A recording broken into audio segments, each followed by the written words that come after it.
Porque realmente acuérdense que yo les dije que en una sisa, en la misma sisa, yo puedo poner infinitas mangas. Pero en principio vamos a aprender la manga base, que es la manga que tenemos acá, en clarita, que es la manga que nos va a dar pie para aprender las otras, que yo le llamo las mangas canchereadas. Entonces, acuérdense, y esto lo hago como repaso, porque el otro día hablé tanto de la hombrera y empecé a hablar, y al final después cuando llegamos a la manga la tuve que pegar muy rápido.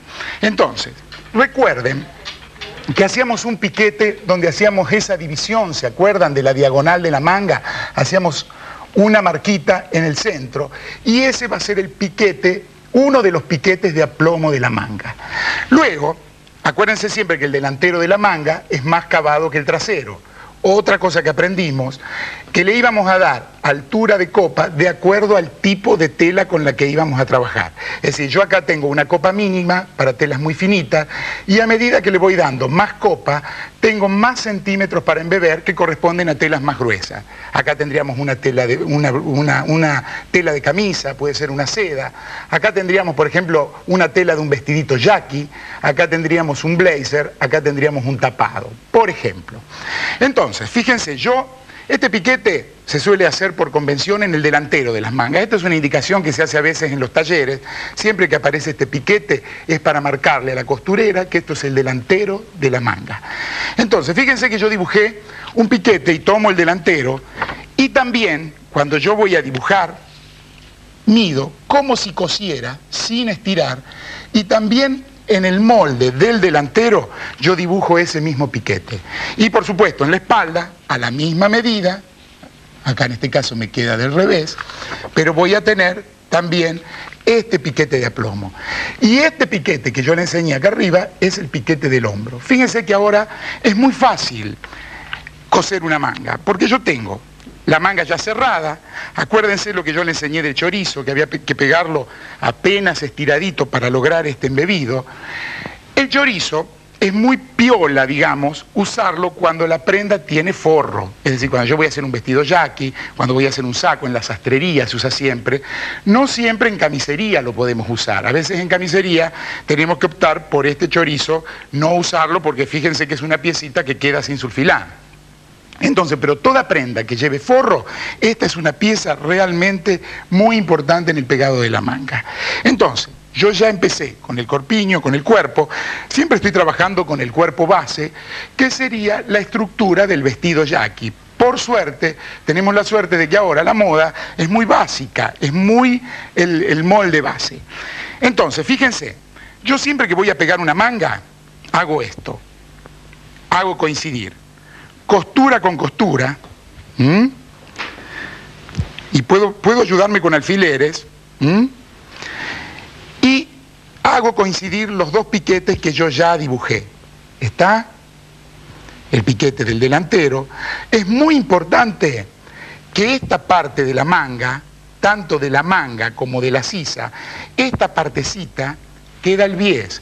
Entonces es muy probable que a veces la gente empieza a coser la manga sin tener estos piquetes, y sin darse cuenta estira un poquito, embebe como puede, y encima al final estira para llegar. Entonces la manga le entró en la sisa, pero queda espantosamente mal cosida, con el agravante de que usted generalmente empieza a coser una manga de acá para allá y la del otro lado de allá para acá. Entonces sucede que a veces una manga se retuerce para un lado y la otra se retuerce para el otro.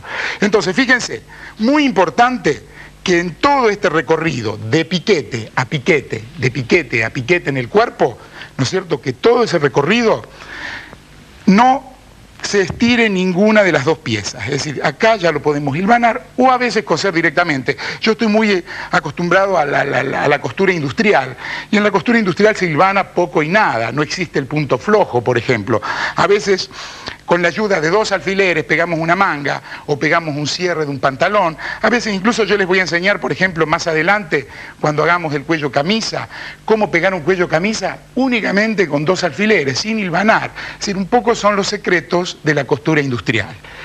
Y fíjense, una vez que yo cosí este recorrido, simplemente tengo que hacer coincidir el hombro en estos puntos. Recuerden, porque eso sí es muy importante, acuérdense que el embebido de la manga, y eso lo vamos a ver acá, en clarita, el embebido de la manga, siempre el hombro tiene más redondez en el delantero que en el trasero. Es decir, vamos a emplear más centímetros de flojedad en el delantero que en el trasero. Por eso el piquete de hombro, que en la medida más chica de manga que daba en el centro, lo íbamos como desplazando hacia el trasero. Medio centímetro, un centímetro, un centímetro y medio. Esos serían los piquetes de hombro, porque se va modificando esta relación del embebido. Es decir, si yo lo pongo acá, no vamos a mantener la relación del embebido y nos pasa algo. Cuando no mantenemos esto, es decir, que no le damos más embebido al delantero que al trasero, nos sucede algo muy común. Fíjense. La típica manga que se retuerce, es decir, la manga de los sacos. Ustedes van a ver muchos sacos que tienen este problema, la manga como retorcida, como birlada hacia atrás. Otro defecto muy común en la manga, fíjense que yo acá dibujé la manga perfecta, la manga ideal, la manga con el aplomo perfecto. Pero tanto esta como esta es una manga que pega un tironcito. Fíjense que es la manga típica de las camisas de hombre o de la ropa de sportwear, digamos, que es la ropa donde se busca que quede como más informal. Es decir, yo este tipo de manga, a mí no me interesan en un blazer, pero sí me pueden interesar en una campera de jean. Yo en una campera de jean no quiero tener esta manga.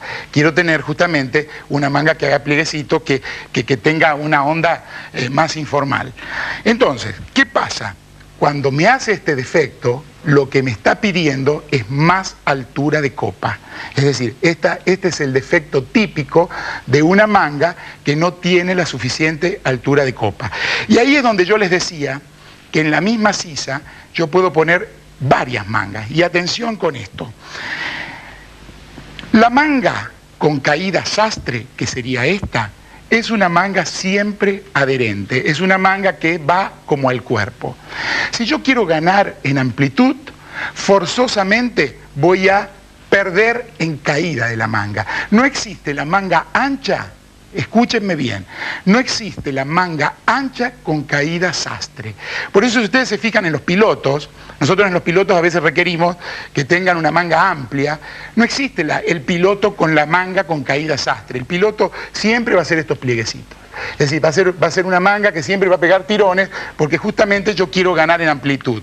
Y fíjense que cuando yo digo esta manga, yo puedo hacer de cuenta que esto es un hilito, que es un piolincito, y si yo a este piolincito lo estiro, fíjense lo que me puede pasar. Hago esto, es el mismo piolincito lo estiro acá. O sea que tengo el mismo recorrido para pegar en la sisa, y fíjense que yo puedo lograr una manga mucho más amplia, pero con menor altura de copa. Es decir, logré amplitud, pero perdí en caída de manga. Muchas veces, eso se lo vuelvo a aclarar, es un efecto que queremos lograr en las prendas. Justamente cuando queremos que una prenda sea más informal, y entonces hacemos esto, ampliamos la manga, bajamos la copa. Y yo, a propósito, traje esto, y esta es una manga que hace defecto. Y fíjense por qué hace defecto. Es una manga, yo acá tengo una tela, justamente de las más difíciles para pegar una manga, porque es una tela finita, o sea que al ser una tela finita, requiere poca cantidad de centímetros de embebido. Porque, ¿qué pasa? En una tela finita, usted 3 centímetros de embebido, les empiezan a formar frunces. En la tela fina el frunce se forma, es la tortura de las costureras, el embebido. A veces a uno le piden poco embebido en ropa de confección porque justamente la gente después quedan estos frunces que no quedan bien en la prenda. Entonces, pero ¿qué pasa? Me encuentro con una tela rígida. Fíjense que a esta manga le faltaría un poquitito de aplomo. Si yo pego un tironcito, si yo le agregara 1 centímetro más en la altura de copa, esta manga quedaría mucho mejor. Pero ¿cómo puedo hacer para arreglarla? Porque si yo le agrego 1 centímetro más de acá, me encuentro con el problema de que tengo muchos centímetros para embeber. Pero acá yo tengo una picardía, y fíjense cuál es. Yo, por ejemplo, tengo una manga. Vamos a suponer que esa sea la manga que yo hice acá. Entonces, si yo le pongo para arriba, altura de copa, tengo el problema del embebido. Entonces, ¿qué hago? Le voy a bajar un poquitito de más.